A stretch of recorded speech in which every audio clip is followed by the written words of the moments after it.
ಎಲ್ರಿಗೂ ನಮಸ್ಕಾರ. ನಾನು Harshita. Welcome back to my channel. ಎಲ್ಲರೂ ಹೇಗಿದ್ದೀರಾ? ಐ ಹೋಪ್ ಎಲ್ಲರೂ ಚೆನ್ನಾಗಿದ್ದೀರಾ ಅಂತ ಭಾವಿಸಿ ಇವತ್ತಿನ ಒಂದು ವಿಡಿಯೋನ ಸ್ಟಾರ್ಟ್ ಮಾಡ್ತಾ ಇದ್ದೀನಿ. PM ಕಿಸಾನ್ ಯೋಜನಾ 20ನೇ ಕಂತಿನ ಹಣ ಯಾವಾಗ ಬಿಡುಗಡೆ ಆಗುತ್ತೆ ತಿಳಿಸ್ಕೊಡಿ ಅಂತ ಹೇಳ್ಬಿಟ್ಟು ಸಾಕಷ್ಟು ಜನ ಕಮೆಂಟ್ ಮಾಡ್ತಾ ಇದ್ದೀರಾ. ಸೊ ಇದೇ ತಿಂಗಳಲ್ಲಿ ಬಿಡುಗಡೆ ಆಗ್ತಾ ಇರುವಂಥದ್ದು, ಯಾವ ದಿನಾಂಕದಂದು ಬಿಡುಗಡೆ ಆಗ್ತಾ ಇದೆ ಅಂತ ಹೇಳ್ಬಿಟ್ಟು ತಿಳಿಸ್ಕೊಡ್ತೀನಿ. ಆ್ಯಂಡ್ ಇಷ್ಟೇ ಅಲ್ಲ, ಯುವ ನಿಧಿ ಯೋಜನಾ ಹಣದ ಬಗ್ಗೆನೂ ಕೂಡ ಸಾಕಷ್ಟು ಜನ ಕೇಳ್ತಾ ಇದ್ದಾರೆ. ಯುವ ನಿಧಿ ಮಾರ್ಚ್ ಮತ್ತು ಏಪ್ರಿಲ್ ತಿಂಗಳ ಹಣ ಬಿಡುಗಡೆ ಆಗಿದೆಯಾ ಇಲ್ವಾ ಅಂತ ಹೇಳ್ಬಿಟ್ಟು ಅದ್ರ ಬಗ್ಗೆನೂ ಕೂಡ ಈ ಒಂದು ವಿಡಿಯೋದಲ್ಲಿ ತಿಳಿಸ್ಕೊಡ್ತಾ ಇದ್ದೀನಿ.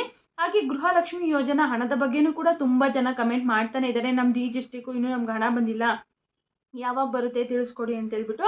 ಖಂಡಿತವಾಗ್ಲೂ ಇದುವರೆಗೂ ಎಷ್ಟು ಜನ ಫಲಾನುಭವಿಗಳಿಗೆ ಹಣ ಜಮಾ ಆಗಿದೆ, ಬಿಡುಗಡೆ ಆದಾಗಿಂದ ಇವತ್ತವರೆಗೂ ಎಷ್ಟು ಜನ ಫಲಾನುಭವಿಗಳಿಗೆ ಜಮಾ ಆಗಿದೆ, ಯಾವ್ಯಾವ ಜಿಲ್ಲೆಗಳಿಗೆ ಬಿಡುಗಡೆ ಆಗಿದೆ, ಇವತ್ತು ಯಾವ್ಯಾವ ಜಿಲ್ಲೆಗಳಿಗೆ ಬಿಡುಗಡೆ ಆಗಿದೆ ಅಂತ ಹೇಳ್ಬಿಟ್ಟು ಕಂಪ್ಲೀಟ್ ಆದಂಥ ಮಾಹಿತಿನ ಈ ಒಂದು ವಿಡಿಯೋದಲ್ಲಿ ತಿಳಿಸ್ಕೊಡ್ತಾ ಇದ್ದೀನಿ.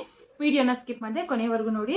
ಹಾಗೆ ನೀವೇನಾದರೂ ನನ್ನ ಚಾನಲ್ನ ಫಸ್ಟ್ ಟೈಮ್ ನೋಡ್ತಾ ಇದ್ದೀರಾ, ಹೊಸದಾಗಿ ಏನಾದರೂ ನನ್ನ ಚಾನಲ್ ನೋಡ್ತಾ ಇದ್ದೀರಾ ಅಂತಂದರೆ ಪ್ಲೀಸ್ ಹರ್ಷಿತಾ ಯೂಟ್ಯೂಬ್ ಚಾನಲ್ನ ಸಬ್ಸ್ಕ್ರೈಬ್ ಮಾಡ್ಕೊಳ್ಳಿ. ಹಾಗೆ ಪ್ಲೀಸ್ ಸಪೋರ್ಟ್ ಮಾಡಿ ಅಂತ ಕೇಳ್ತಾ ಇವತ್ತಿನ ಒಂದು ವಿಡಿಯೋನ ಸ್ಟಾರ್ಟ್ ಮಾಡ್ತಾ ಇದ್ದೀನಿ.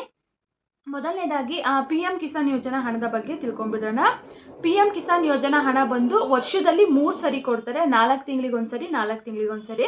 ಸೊ ಫೆಬ್ರವರಿನಲ್ಲಿ ಬಂದಿತ್ತು, ಫೆಬ್ರವರಿ 25ನೇ ತಾರೀಕಲ್ಲೇನೋ ಬಹುಶಃ 19ನೇ ಕಂತಿನ ಹಣ ಬಂದಿತ್ತು. ಸೊ ಈ ತಿಂಗಳಿಗೆ 20ನೇ ಕಂತಿನ ಹಣನ ಕೊಡಬೇಕಾಗುತ್ತೆ. ವರ್ಷದಲ್ಲಿ 3 ಸರಿ 2,000 ಅಂದರೆ PM ಕಿಸಾನ್ ಯೋಜನಾ ಒಂದು ವರ್ಷಕ್ಕೆ 6,000 ರೂಪಾಯಿ ಬರುತ್ತೆ. ಅದನ್ನು 3 ಹಂತದಲ್ಲಿ ಕೊಡ್ತಾರಲ್ವಾ. ಸೊ ಈ ತಿಂಗಳಲ್ಲೇ ಬಿಡುಗಡೆ ಆಗಬೇಕು.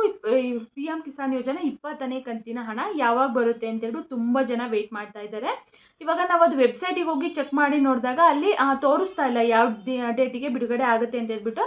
ಫೆಬ್ರವರಿ 25ನೇ ತಾರೀಕಲ್ಲೇನೋ ಬಿಡುಗಡೆ ಆಗಿತ್ತಲ್ವ, ಆ ಒಂದು ಡೇಟನ್ನೇ ತೋರಿಸ್ತಾ ಇದೆ. ಗೂಗಲ್ ಹೋಗಿ ನೋಡಿದಾಗ ಅಲ್ಲಿ ಜೂನ್ ಇದೇ ತಿಂಗಳು 3ನೇ ವಾರದಲ್ಲಿ, ಅಂದರೆ 3ನೇ ವಾರ 20ನೇ ತಾರೀಕಿಗೆ ಬರಬಹುದು ಅಂತ ಹೇಳ್ಬಿಟ್ಟು ಅಲ್ಲಿ ತೋರಿಸ್ತಾ ಇರುವಂಥದ್ದು. ಬಹುಶಃ ಈ ತಿಂಗಳು 3ನೇ ವಾರದಲ್ಲಿ ಖಂಡಿತವಾಗ್ಲೂ ಬಿಡುಗಡೆ ಆಗುತ್ತೆ. 20ನೇ ತಾರೀಕಿಗೆ ಬಹುಶಃ ಬಿಡುಗಡೆ ಆಗ್ಬೋದು. ಇವಾಗ ಕೇಂದ್ರ ಸರ್ಕಾರದಿಂದ ಬರುವಂಥ ಹಣ ಅಲ್ವಾ, ಅವರು ಒಂದು ಡೇಟನ್ನು ಹೇಳಿದ್ದಾರೆ, ಫಿಕ್ಸ್ ಮಾಡಿದ್ದಾರೆ ಅಂತಂದರೆ ಪಕ್ಕ ಅದೇ ಡೇಟಿಗೆ ಬಿಡುಗಡೆ ಮಾಡ್ತಾರೆ. ಮತ್ತು ಆ ಬಿಡುಗಡೆ ಆಗಿ ಒಂದು 2 ದಿಂದ 3 ದಿನದಷ್ಟರಲ್ಲಿ ಆಲ್ಮೋಸ್ಟ್ ಇಂಡಿಯಾದಲ್ಲಿ ಎಷ್ಟು ಜನ ಫಲಾನುಭವಿಗಳಿದ್ದಾರೆ PM ಕಿಸಾನ್ ಯೋಜನಾ ಹಣ ಪಡೆಯುವಂಥವ್ರು ಎಲ್ಲರ ಖಾತೆಗಳಿಗೂ ಕೂಡ ತುಂಬ ಸ್ಪೀಡಾಗಿ ಜಮಾ ಆಗಿಬಿಡುತ್ತೆ. ಸೊ 20ನೇ ತಾರೀಕು ಅಂತಂದರೆ ಖಂಡಿತವಾಗ್ಲೂ ಆಲ್ಮೋಸ್ಟ್ 100% 20ನೇ ತಾರೀಕಿಗೆ ಬಿಡುಗಡೆ ಆಗುತ್ತೆ. ಅದು ಅವತ್ತು ಬಿಡುಗಡೆ ಆಗಿ ದಿನನೂ ಕೂಡ ಖಂಡಿತವಾಗ್ಲೂ ಕನ್ಫರ್ಮ್ ಆಗಿ ವಿಡಿಯೋ ಮಾಡಿ ತಿಳಿಸ್ಕೊಡ್ತೀನಿ. ತುಂಬ ಜನ ಕೇಳ್ತಾ ಇದ್ರು ಯಾವಾಗ ಬರುತ್ತೆ ಅದ್ರ ಬಗ್ಗೆನೂ ತಿಳಿಸ್ಕೊಡಿ ಅಂತ ಹೇಳ್ಬಿಟ್ಟು. ಸೊ ಹಾಗಾಗಿ ಅದ್ರ ಬಗ್ಗೆನೂ ಕೂಡ ತಿಳಿಸಿದ್ದೀನಿ. 20ನೇ ತಾರೀಕು ಬಿಡುಗಡೆ ಆಗ್ತಾ ಇರುವಂಥದ್ದು PM ಕಿಸಾನ್ ಯೋಜನಾ 20ನೇ ಕಂತಿನ ಹಣ. ಓಕೆನಾ. ಇನ್ನು ನೆಕ್ಸ್ಟ್ ಯುವ ನಿಧಿ ಯೋಜನಾ ಹಣದ ಬಗ್ಗೆನೂ ಕೂಡ ಕೇಳ್ತಾ ಇದ್ರು. ಯುವ ನಿಧಿ ಹಣದ ಬಗ್ಗೆನೂ ಕೂಡ ತಿಳಿಸ್ಕೊಡಿ ಮಾರ್ಚ್ ಮತ್ತು ಏಪ್ರಿಲ್ ತಿಂಗಳ ಹಣ ಬಿಡುಗಡೆ ಆಗಿದೆ ಇಲ್ವೋ ಅಂತ ಹೇಳ್ಬಿಟ್ಟು. ಯಾಕಂದರೆ ಗೃಹಲಕ್ಷ್ಮಿ ಯೋಜನಾ ಹಣ ಥರನೇ ಇದು ಏನಾದರೂ ಆಗೋಗ್ಬಿಡ್ತಾ, ಇದು ಕೂಡ ಸರಿಯಾಗಿ ಹಣನೇ ಬರ್ತಾ ಇಲ್ಲ ಅಂತ ಹೇಳ್ಬಿಟ್ಟು ಕೇಳ್ತಾ ಇದ್ರು. ಆಲ್ಮೋಸ್ಟ್ ಇದು ಕೂಡ ಸ್ವಲ್ಪ ಲೇಟಾಗಿಯೇ ಹಣ ಆಗ್ತಾ ಇರುವಂಥದ್ದು. ಅದನ್ನು ಕೂಡ ತಿಂಗಳ ಕರೆಕ್ಟಾಗಿ ಆಗ್ತಾ ಇಲ್ಲ ಯುವ ನಿಧಿ ಯೋಜನೆನ. ಸೊ ಇವಾಗ ಮಾರ್ಚ್ ಮತ್ತು ಏಪ್ರಿಲ್ ತಿಂಗಳ ಹಣ ಬಿಡುಗಡೆ ಆಗಿದೆ. ಹಾಗೆ ಆಲ್ಮೋಸ್ಟ್ ಒಂದು 4-5 ದಿನ ಆಗಿದೆ ಅನಿಸುತ್ತೆ. ಸಾಕಷ್ಟು ಜನರಿಗೆ ಆಲ್ರೆಡಿ ಹಣ ಜಮಾ ಆಗಿದೆ. ವಿಡಿಯೋ ನೋಡ್ತಿರುವಂಥವ್ರು ನಿಮಗೂ ಏನಾದರೂ ಬಂದಿದೆ ಅಂತಂದರೆ ಕಮೆಂಟ್ ಮಾಡಿ. ಬರ್ತಾ ಇದೆ, ಬಟ್ ಅದನ್ನು ಕೂಡ ಸ್ವಲ್ಪ ಸ್ಲೋ ಅಂತಲೇ ಹೇಳ್ಬೋದು. ತುಂಬ ಏನು ಸ್ಪೀಡ್ ಇಲ್ಲ, ಅದು ಕೂಡ ನಿಧಾನವಾಗಿ ಎಲ್ಲರ ಖಾತೆಗಳಿಗೂ ಕೂಡ ಜಮಾ ಆಗೋದಕ್ಕೆ ಪ್ರಾರಂಭ ಆಗಿದೆ. ಯುವ ನಿಧಿ ಯೋಜನಾ ಹಣದ ಬಗ್ಗೆ ಇಷ್ಟ ಆಯಿತು. ಇನ್ನು ನೆಕ್ಸ್ಟ್ ಗೃಹಲಕ್ಷ್ಮಿ ಯೋಜನಾ 20ನೇ ಕಂತಿನ ಹಣದ ಬಗ್ಗೆನೂ ಕೂಡ ಸಾಕಷ್ಟು ಜನ ಕಮೆಂಟ್ ಮಾಡ್ತಾನೆ ಇದ್ದಾರೆ. ನಮ್ದು ಈ ಡಿಸ್ಟಿಕ್ಕು ನಮಗಿನ್ನೂ ಹಣ ಬಂದಿಲ್ಲ, ನಮ್ಗೆ ಯಾವಾಗ ಬರುತ್ತೆ ತಿಳಿಸ್ಕೊಡಿ ಅಂತ ಹೇಳ್ಬಿಟ್ಟು. ಆಲ್ಮೋಸ್ಟ್ ಇವತ್ತಿಗೆ ಬಿಡುಗಡೆ ಆಗಿ ಒಂದು 10 ದಿನದ ಮೇಲಾಗಿದೆ. ಬಟ್ ಎಲ್ಲ ಜಿಲ್ಲೆಗಳಿಗೂ ಕೂಡ ಇನ್ನೂ ಕಂಪ್ಲೀಟಾಗಿ ಹಣ ರಿಲೀಸ್ ಆಗಿಲ್ಲ. ಕೆಲವೊಂದಿಷ್ಟು ಜಿಲ್ಲೆಗಳಿಗೆ ಮಾತ್ರನೇ ಆಗಿರುವಂಥದ್ದು. ಇವಾಗ ಕೆಲವೊಂದಿಷ್ಟು ಜಿಲ್ಲೆಗಳಿಗೆ ಬಿಡುಗಡೆ ಆಗಿದೆ ಅಲ್ವಾ, ಆ ಜಿಲ್ಲೆಗಳಲ್ಲೂ ಕೂಡ 100% ಫಲಾನುಭವಿಗಳಿಗೆ ಹಣ ಜಮಾ ಆಗಿಲ್ಲ. ಅಲ್ಲೂ ಕೂಡ ಒಂದು 40% ಅಷ್ಟು ಫಲಾನುಭವಿಗಳಿಗೆ ಮಾತ್ರನೇ ಹಣ ಜಮಾ ಆಗಿರುವಂಥದ್ದು. ಈಗ ಏನಾಗಿದೆ ಅಂತಂದರೆ ಕೆಲವೊಂದು ಡಿಸ್ಟಿಕ್ಗಳಲ್ಲಿ ಒಂದು 30% ಜನಗಳಿಗೆ ಬಂದಿರುತ್ತೆ, ಕೆಲವೊಂದು ಡಿಸ್ಟಿಕಲ್ಲಿ ಒಂದು 50%. ಸೊ ಈ ರೀತಿಯಾಗಿ ಓವರಾಲ್ ಟೋಟಲ್ ಆಗಿ ನೋಡೋದಾದರೆ ಒಂದು 40% ಅಷ್ಟು ಫಲಾನುಭವಿಗಳಿಗೆ ಮಾತ್ರನೇ ಬಿಡುಗಡೆ ಆಗಿರುವಂಥದ್ದು.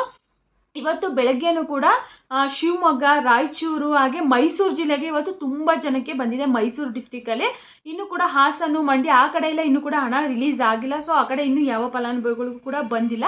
ಬಹುಶಃ ಇನ್ನೊಂದು 2-3 ದಿನದಷ್ಟರಲ್ಲಿ ಕಂಪ್ಲೀಟಾಗಿ ಎಲ್ಲ ಜಿಲ್ಲೆಗಳಿಗೂ ಕೂಡ ಬಿಡುಗಡೆ ಆಗುತ್ತೆ ಅಂತ ಅನಿಸುತ್ತೆ. ನಿನ್ನೆ ಒಂದು 20 ಜಿಲ್ಲೆವರೆಗೂ ಕೂಡ ಆಗಿತ್ತು. ಇನ್ನೊಂದು 11 ಡಿಸ್ಟಿಕ್ಕು ಇವತ್ತು ಕೂಡ ಒಂದು 3-4 ಜಿಲ್ಲೆಗಳಿಗೆ ಬಿಡುಗಡೆ ಆಗಿದೆ. ಇನ್ನು ನಾಳೆ ನಾಡಿದ್ದಷ್ಟರಲ್ಲಿ ಕಂಪ್ಲೀಟಾಗಿ ಎಲ್ಲ ಜಿಲ್ಲೆಗಳಿಗೂ ಕೂಡ ಬಿಡುಗಡೆ ಆಗುತ್ತೆ. ಬಟ್ ಅಂದರೆ ಎಲ್ಲರಿಗೂ ಕೂಡ ಒಂದೇ ಸರಿ ಜಮಾ ಆಗೋದಿಲ್ಲ, ತುಂಬ ಟೈಮನ್ನು ತಗೊಳುತ್ತೆ. ಅಂದರೆ ಆಲ್ಮೋಸ್ಟ್ 1 ತಿಂಗಳೇ ಆಗುತ್ತೆ ಅನಿಸುತ್ತೆ. ಈ ಮಂತ್ ಎಂಡ್ವರೆಗೂ ಕೂಡ 20ನೇ ಕಂತಿನ ಹಣನೇ ಬರ್ತಾ ಹೋಗುತ್ತೆ. 21ನೇ ಕಂತಿನ ಹಣನೂ ಕೂಡ ಇದೇ ತಿಂಗಳಲ್ಲಿ ರಿಲೀಸ್ ಮಾಡ್ತೀವಿ ಅಂತ ಹೇಳ್ಬಿಟ್ಟು ತಿಳಿಸಿದ್ದಾರೆ. ನೋಡೋಣ ಅದ್ರ ಬಗ್ಗೆ ಏನಾದರೂ ಲೇಟೆಸ್ಟಾಗಿ ಅಪ್ಡೇಟ್ ಬಂದರೆ ತಿಳಿಸ್ತೀನಿ. ಬಟ್ ತುಂಬ ಜನ ಕಮೆಂಟ್ ಮಾಡ್ತಾಯಿದ್ರು ನಮ್ಮ ಈ ಡಿಸ್ಟಿಕ್ಕು ಬಂದಿಲ್ಲ, ನಮ್ದು ಈ ಡಿಸ್ಟಿಕ್ಕು ಬಂದಿಲ್ಲ ಅಂತ ಹೇಳ್ಬಿಟ್ಟು. ಬಿಡುಗಡೆ ಆಗಿದೆ 100%. ಈ ತಿಂಗಳಷ್ಟರಲ್ಲಿ ನಿಮಗೆ 20ನೇ ಕಂತಿನ ಹಣ ಜಮಾ ಆಗೇ ಆಗುತ್ತೆ. ಇನ್ನೊಂದು 2 ದಿನದಲ್ಲಿ ಎಲ್ಲ ಜಿಲ್ಲೆಗಳಿಗೂ ಕೂಡ ಕಂಪ್ಲೀಟಾಗಿ ಬಿಡುಗಡೆ ಆಗುತ್ತೆ. ಎಲ್ಲ ಜಿಲ್ಲೆಗಳಿಗೂ ಕೂಡ ಒಂದು ಸರಿ ಆದಮೇಲೆ ಪ್ರತಿದಿನವೂ ಕೂಡ ಈ ಜಿಲ್ಲೆಗೆ ಇಷ್ಟಿಷ್ಟು % ಅಂತ ಹೇಳ್ಬಿಟ್ಟು ಬರುತ್ತೆ. ಬಹುಶಃ ಇನ್ನೊಂದು ವಾರದಷ್ಟರಲ್ಲಿ ಆಲ್ಮೋಸ್ಟ್ ಒಂದು 90% ಅಷ್ಟು ಫಲಾನುಭವಿಗಳಿಗೆ ಬರುವಂಥ ಚಾನ್ಸಸ್ ಇದೆ. ವೆಯ್ಟ್ ಮಾಡೋಣ. ಅಂದರೆ ತುಂಬ ಸ್ಲೋ ಇದೆ ಅಂತಲೇ ಹೇಳ್ಬೋದು. ಇವಾಗ ಏನು ಬಿಡುಗಡೆ ಆಗಿರುವಂಥ ಪ್ರೋಸೆಸ್ ಇದೆ ಅಲ್ವಾ, ತುಂಬಾ ಸ್ಲೋ ಇದೆ. ತುಂಬ ಕಡಿಮೆ ಫಲಾನುಭವಿಗಳಿಗೆ ಬರ್ತಾ ಇದೆ ಪ್ರತಿದಿನವೂ ಕೂಡ. ವೆಯ್ಟ್ ಮಾಡ್ತಾನೆ ಇದ್ದಾರೆ, ಇವತ್ತು ಬರುತ್ತೆ ನಾಳೆ ಬರುತ್ತೆ ಅಂತ ಹೇಳ್ಬಿಟ್ಟು. ಬಟ್ ಏನು ಮಾಡೋಕ್ಕಾಗಲ್ಲ, ಸರ್ವರ್ ಬಿಸಿ ಡೌನ್ ಇದೆಯೋ ಅಥವಾ ನೆಟ್ವರ್ಕ್ ಇಶ್ಯೂಸ್ ಇದೆಯೋ ಗೊತ್ತಿಲ್ಲ. ಸೊ ಹಾಗಾಗಿ ಸ್ವಲ್ಪ ನಿಧಾನವಾಗೇ ಬರ್ತಾ ಇರುವಂಥದ್ದು. ನಿಜವಾಗ್ಲೂ ಇನ್ನೊಂದು ವಾರದಷ್ಟರಲ್ಲಿ ಬರುತ್ತೆ. ಎಲ್ಲರೂ ಕೂಡ ವೆಯ್ಟ್ ಮಾಡಿ. ಈಗ ಆಲ್ರೆಡಿ ಯಾರೆಲ್ಲ ಹಣನ ಪಡ್ಕೊಂಡಿದ್ದೀರಾ ದಯವಿಟ್ಟು ಕಮೆಂಟ್ ಮಾಡಿ ನಿಮ್ದು ಯಾವ ಡಿಸ್ಟಿಕ್ಕು ಹಣ ರಿಸೀವ್ ಆಗಿದೆಯೋ ಇಲ್ವೋ ಅಂತ ಹೇಳ್ಬಿಟ್ಟು. ಬಂದಿದ್ರು ಕೂಡ ಕಮೆಂಟ್ ಮಾಡಿ, ಹಾಗೆ ಬಂದಿಲ್ಲ ಅಂದ್ರೂ ಕೂಡ ಕಮೆಂಟ್ ಮಾಡಿ. ಇವತ್ತು ಸಾಕಷ್ಟು ಜಿಲ್ಲೆಗಳಿಗೆ ಬಂದಿದೆ ಅಂತ ಅನಿಸುತ್ತೆ ಬಹುಶಃ. ನೋಡೋಣ ಇವತ್ತು ಎಷ್ಟು % ಜನಗಳಿಗೆ ಬಂದಿದೆ ಅಂತ ಹೇಳ್ಬಿಟ್ಟು ನಾಳೆ ಖಂಡಿತವಾಗ್ಲೂ ತಿಳಿಸ್ಕೊಡ್ತೀನಿ. ಓಕೆನಾ? ಇದಿಷ್ಟು ಇವತ್ತಿನ ಮಾಹಿತಿ ಆಗಿತ್ತು. ವಿಡಿಯೋ ನೋಡಿದಂಥವ್ರೆಲ್ಲರಿಗೂ ಕೂಡ ತುಂಬಾ ಧನ್ಯವಾದಗಳು. ಮತ್ತೆ ಮುಂದಿನ ವಿಡಿಯೋದಲ್ಲಿ ಸಿಗೋಣ. Thank you for watching.